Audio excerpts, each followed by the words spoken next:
يدخلون الجنة إلا من أبى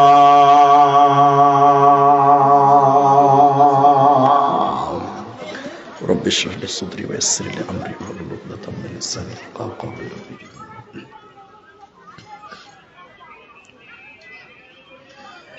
হে ভাবক ভেবে দেখো বসে নিরালায়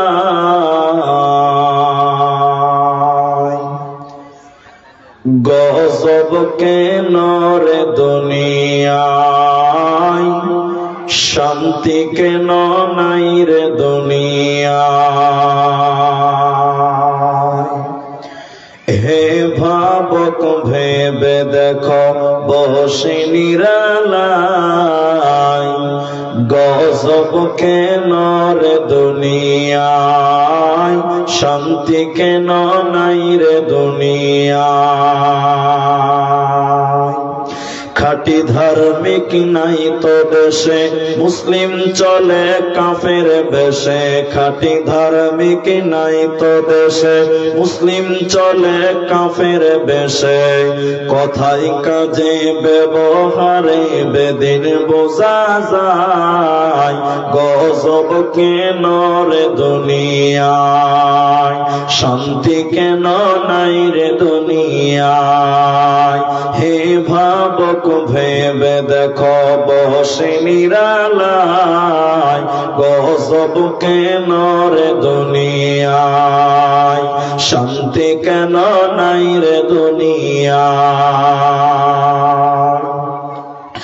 নামাজ রোজার ধার ধারে না সত্য কথা কেউ বলে না নামাজ রোজার ধার ধারে না সত্য কথা কেউ বলে না মিথ্যা আর চুগলখড়ি করিয়া বেড়ায় গজব কেন রে দুনিয়ায় শান্তি কেন নাই রে দুনিয়ায়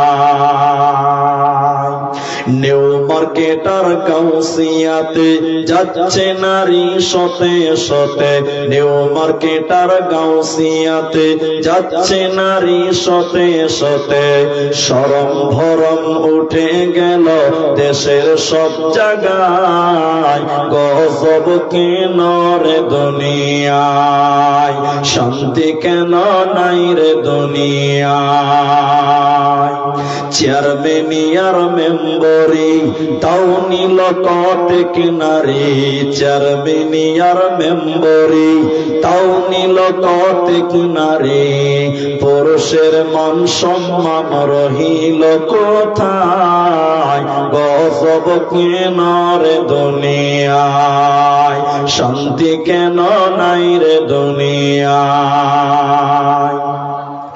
অফিসগুলি ঘুষে গরম অফিসারদের নাই তো শরম অফিসগুলি ঘুষে গরম অফিসারদের নাই তো শরম পার্টি দেখলে তারা ঘুষের হাত বাড়ায় গজব কেন রে দুনিয়ায় শান্তি কেন নাই রে দুনিয়ায় লোক যাই কোর্ট কাছারিতে হক ইনসাফ বিচার পেতে লোক যাই কোর্ট কাছারিতে হক ইনসাফ বিচার পেতে ঘুষ দিলে চোর ডাকাত খুনি খালাস পেয়ে যায় গজব কেন রে দুনিয়ায় শান্তি কেন নাই রে দুনিয়ায় হে ভাবক ভেবে দেখো বসে নিরালায়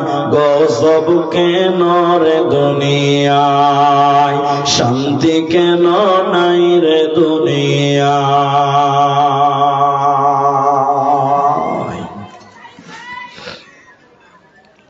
উপস্থিত চলমান সভার যোগ্যতম সভাপতি স্টেজে ওলামায়ে কেরাম অতিথিবৃন্দ সামনে বসে থাকা দাঁড়িয়ে থাকা দিনদার ইমানদার মুমিন ভাই সকল দোয়ার কান্টারি মুরব্বী সমাজ, স্নেহের কচিকাঁচা, পর্দার অন্তরালে বসে থাকা মুমিনা সলেহা মা ও বোনেরা, প্রাণ প্রিয় নতুন শিবপুর, শামশেরগঞ্জ, মুর্শিদাবাদ বাসী, সর্বাগ্রীষে সে মহান আল্লাহ তাবারক ওয়া তাআলার প্রশংসা জ্ঞাপন করি যে আল্লাহ আমাদেরকে এক মসজিদ কেন্দ্রিক আয়োজিত মাহফিলে বসিয়ে কোরআন এবং হাদিসের আলোচনা করার, আপনাদের ধৈর্য ধারণ করে শ্রবণ করা যিনি তৌফিক ইনায়াত করেছেন, সেই মহান মনিবের দরবারে শুকরিয়া আদায় করি। আমরা সকলেই একবার বলি আলহামদুলিল্লাহ। দরুদ ও সালাম বর্ষিত হোক শেরকারে কায়নাত, তাজদারে মাদানী, নবী কুল শিরোমণি, ইমামুল আম্বিয়া, নবী মক্কি, নবী মাদানী, নবী আহমদ, নবী মুহাম্মদুর রাসূলুল্লাহ, বলুন সাল্লাল্লাহু আলাইহি ওয়াসাল্লাম। মোহতারাম ভাই ও বুজুর্গ দোস্ত, আমি বক্তব্য, এর আগে যিনি বক্তব্য রাখছিলেন উমরি সাহেব হাফেজাহুল্লাহ, তার বক্তব্য আমি শুনলাম, আপনারাও শুনেছেন। এবার পরিস্থিতির উপরে নজর দিয়ে আপনাদের সামনে দুইটি কথা বলবো, 5 মিনিট লাগবে। তারপর আমি আমার আলোচ্য বিষয় বলবো। আর যা শুনলাম এখন পর্যন্ত কালেকশনের খবর আমার কানে আসে নাই, এটাই মনে হয় সত্য। তো মসজিদের জালসা, যারা শ্রোতা হিসেবে এসেছেন, আসছেন, আসবেন, আমি বক্তব্য শুরুতেই একটা অনুরোধ করব আপনাদেরকে, আর একটা দাবি। অনুরোধ আর দাবিটা কি? যারা মানুষ শ্রোতা, আপনাদেরকে আমি কিছু জিজ্ঞাসা করলে আপনারা মুখ খুলে উত্তর দেবেন। বলুন ইনশাআল্লাহ, একবার বলুন ইনশাআল্লাহ। মানে মুর্শিদাবাদের অনেক জায়গাতে গিয়েছি, বিশেষ করে অনেক জলসাতে আমি দেখেছি যে লোকেরা কথা বলে না, মানে মনে করে বকবেন তো আপনি, আমরা কেন বলবো, এরকম কিছু কড়া মিজাজের লোক আছে, খালি বক্তাই বলবে, শ্রোতারা বলবে না। তো আপনাদেরকেও কিছু বলতে হবে, আমি জিজ্ঞাসা করলে উত্তর দিবেন এবং মুখ খুলে বলবেন। একবার বলুন ইনশাআল্লাহ, মাশাআল্লাহ। দ্বিতীয় নম্বর, 10 মিনিট টাইম দাও বাবা, দাও। এখানে একজন বসেন। 10 মিনিট টাইম, কেউ উঠবেন না। 10টা মিনিট পর যার জরুরত হবে সে চলে যাবে, কিন্তু 10 মিনিট আগে কেউ উঠবেন না। আজকে আপনাদের সামনে আমার আলোচ্য বিষয় হলো নারী এবং পুরুষ। কখনো নারীদেরকে বলবো, কখনো পুরুষদেরকে বলবো, কারণ দর্শনের কয়েকটি কথা আপনাদের বুঝতে হবে। দার্শনিকগণ বলেন একজন মানুষ অর্ধেক মানুষ। সে মানুষটি যখন বিবাহ বন্ধনে আবদ্ধ হয়, তখন স্বামী স্ত্রী দুইজন মিলে হয় তারা পুং মানুষ। আর তাদের ভিতরে যখন সন্তান সন্ততি জন্ম নেয়, 3 জন মিলে হয় তারা পূর্ণাঙ্গ মানুষ। তাহলে কখনো নারীদের বলবো, কখনো পুরুষদের বলবো, কখনো বাচ্চা ছেলেদেরকে বলবো। আপনারা যেটা জানি না আমি জিজ্ঞাসা করবো, উত্তর দিয়ে আমাকে সহযোগিতা করবে। তা আল্লাহ কোরআনে বলেছেন ওয়া খালাকনাকুম আযওয়াজা, আমি আল্লাহ তোমাদেরকে সৃষ্টি করেছি, তৈরি করেছি জোড়া জোড়া, একটা নারী একটা পুরুষ। আল্লাহ নারীদেরকে সৃষ্টি করার পর তাদের জন্য বিশেষ কিছু ইবাদত বলেছেন।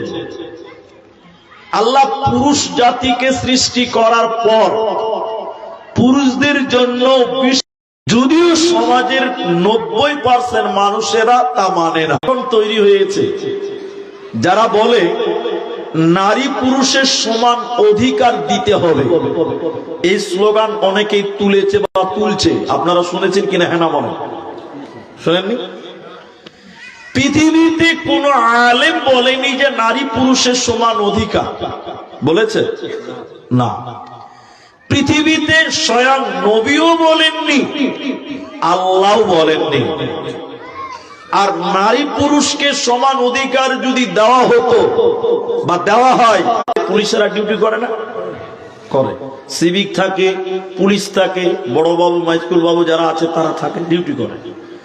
কিন্তু বলেন কোনদিন দেখেছেন একটা মেয়ে পুলিশ রাত 1টার সময় একাই ডিউটি করছে? কেউ দেখেছেন আপনারা? এটা বলুন না। কেন? যেখানেই দেখবেন রাতের বেলায় মেয়ে পুলিশ, ওর পেছনে দেখুন দুটা খালু দাঁড়িয়েছে। আমার ঠিক বললাম না? নাই বলেন? তার মানে মেয়ে একাই ডিউটি করতে পারে না, কিন্তু পুরুষ পুলিশ একা একাই রাতে ডিউটি করে। করে কি করে না বলেন? সমান অধিকার দেওয়া। এখান থেকে 3 কিলোমিটার দূরে মনে করলেন মেম্বারের বাড়ি, প্রধান, অঞ্চলের প্রধান, আমি চিনি না তাকে। আপনার বাড়িতে ঝগড়া হয়েছে রাত 1টার সময়, আপনি প্রধানের বাড়ি কি ঝামেলা হলো? আচ্ছা আপনারা মুখ খুলে বলেন, এই প্রধান যদি মেয়ে মানুষ হতো, রাত 1:30টার সময় একা একটা পুরুষের সঙ্গে আসতে পারতো? সবাই বলুন না। তাহলে মেয়েদেরকে যদি পুরুষদের সমান অধিকার দেওয়া হয়, তাহলে মেয়েরা সেটাকে কন্ট্রোল করতে পারবে না। তাই আল্লাহ মেয়েদেরকে মেয়েদের মতন সৃষ্টি করার পর ওদের কিছু স্পেশাল ইবাদত দিয়েছেন। পুরুষদেরকে সৃষ্টি করার পর এদের কিছু স্পেশাল ইবাদত দিয়েছেন। দুটি পৃথক পৃথক ইবাদত আছে। তার মধ্যে মেয়েদের প্রথম বলি, মেয়েদের জন্য সবচেয়ে গুরুত্বপূর্ণ স্পেশাল ইবাদতের নাম হলো ফরজ পর্দা। আল্লাহ ফরজ করেছেন, এবং শুধু ফরজ নয়, ফরজ আইন মানতেই হবে। আল্লাহ কোরআনে বলছেন কাকে? তার নবীকে বলছেন। আল্লাহ তার নবীকে এভাবে বলছেন, বিসমিল্লাহির রহমানির রহিম, ইয়া আইয়ুহান নবী কুল্লি আজওয়াজিকা ওয়া বানাতিকা ওয়া নিসাইল মুমিনিন। আল্লাহ তাবারাক ওয়া তাআলা বলেন, হে নবী আপনি বলে দিন আপনার বিবিদেরকে, আপনি আপনার মেয়েদেরকে বলে দেন, এবং ওয়ানিসাইল মুমিনিন, মুমিনা নারীদেরকে আপনি বলে দেন, তারা যেন চাদর দিয়ে তাদের আবরু ইজ্জতকে ঢেকে নেয়, ওড়নাটা যেন তাদের শরীরের উপর দিয়ে বইয়ে নেয়, ওরা যেন তাদের শরীরকে পরপুরুষকে না দেখায়, ওরা তাদের আবরু ইজ্জতকে যেন কোন পুরুষ মানুষকে না দেখায়। আল্লাহ তাই নবীকে বলেন, নবী তুমি বলে দাও তামাম পৃথিবীর নারীদেরকে তারা যেন তাদের শরীরকে ঢেকে নেয়। কেন? তারা যদি তাদের শরীরকে প্রকাশ করে দেয়, পরপুরুষের সামনে পেশ করে দেয়, আল্লাহ সেই নারীকে জাহান্নাম দেবে। ওই নারীটা জান্নাতে যাবে না, পাবে না, পাবে না। মর্মে হাদিস মুসলিমের বর্ণনা হয়েছে। হাদিস শোনেন, নবীজি বলেন, দুই শ্রেণী মানুষকে জাহান্নাম দেওয়া হবে, আমি বিশ্ব নবী তাদেরকে দেখি নাই। মানে নবীর জামানায় তারা ছিল না। ওই দুই শ্রেণীর ভিতরে দ্বিতীয় নম্বর নবী বলেন মহিলা, নিসাউন মহিলা, কাসিয়াতুন আরিয়াতুন মুমিলাতুন মাইলা। আল্লাহর নবী বলেন এক শ্রেণীর নারী তারা জাহান্নাম যাবে, আমি আমি বিশ্ব নবী তাদেরকে দেখি নাই। তারা কারা? নবী বলেন তারা কাপড় পিনবে, এরপরও তারা উলঙ্গ। ওরা পোশাক পিনবে, এরপরও তারা বিবস্ত্র। ওরা কাপড় পরার পরেও তারা ল্যাংটা থাকবে। ওই নারীদেরকে আল্লাহ জাহান্নাম দেবে। ওরা জান্নাত তো দূরের কথা, জান্নাতের ঘ্রাণও আল্লাহ দিবে না, পাবে না, মিলবে না। আমার দিকে দেখে থাকবেন। তাহলে আল্লাহ বললেন নবী তুমি বলে দাও তোমার স্ত্রীদেরকে, মেয়েদেরকে, মুমিনা নারীদেরকে তুমি বলে দাও চাদর কিংবা ওড়না দিয়ে যেন তাদের আব্রুকে, শরীরকে ঢেকে রাখে, প্রকাশ না করে দেয়। আর নবী বললেন যারা জাহান্নামী নারী তারা কারা? কাপড় পিনবে এরপরও উলঙ্গ, পোশাক পিনবে এরপরও ল্যাংটা, এরপরও বিবস্ত্র। এখন আপনাদের সঙ্গে আমার জরুরি কথা, এখনকার মেয়েরা কাপড় পরার পরেও উলঙ্গ হচ্ছে। হচ্ছে কি হচ্ছে না বলেন? সবাই বলুন হচ্ছে কি হচ্ছে না? দেখবেন আপনাকে আমি দেখাই, মুর্শিদাবাদের মেয়েরা শাড়ি কাপড় পরে, 12 হাতে পরে না? এরা বলে না কথা, পড়ে না? পরে। আচ্ছা আপনারা আমার সঙ্গে একসঙ্গে কথা বলবেন, কোন মেয়ে যদি 12 হাতের শাড়ি কাপড় পরে, এরপরে হাফ হাতার ব্লাউজ পরে, পেটিকুট পরে, ওই মেয়েটার প্যান্ট এবং পিঠ দুটোই বের হয়ে থাকে, কি বলছেন? থাকে না? থাকে না? যে মেয়েরা শাড়ি কাপড় পরে রাস্তায় চলে, আপনি বিশ্বাস করেন আমার সঙ্গে একমত হবেনি, দেখবেন ওই মেয়েটার পিঠ উদাম, ওই মেয়েটার প্যাট উদাম থাকে। সবাই বলুন থাকে কি থাকে না? থাকে। কিন্তু কোন মেয়ে তার প্যাট এবং পিঠ পরপুরুষকে দেখাতে পাবে? তারা বলে না কথা, পাবে না।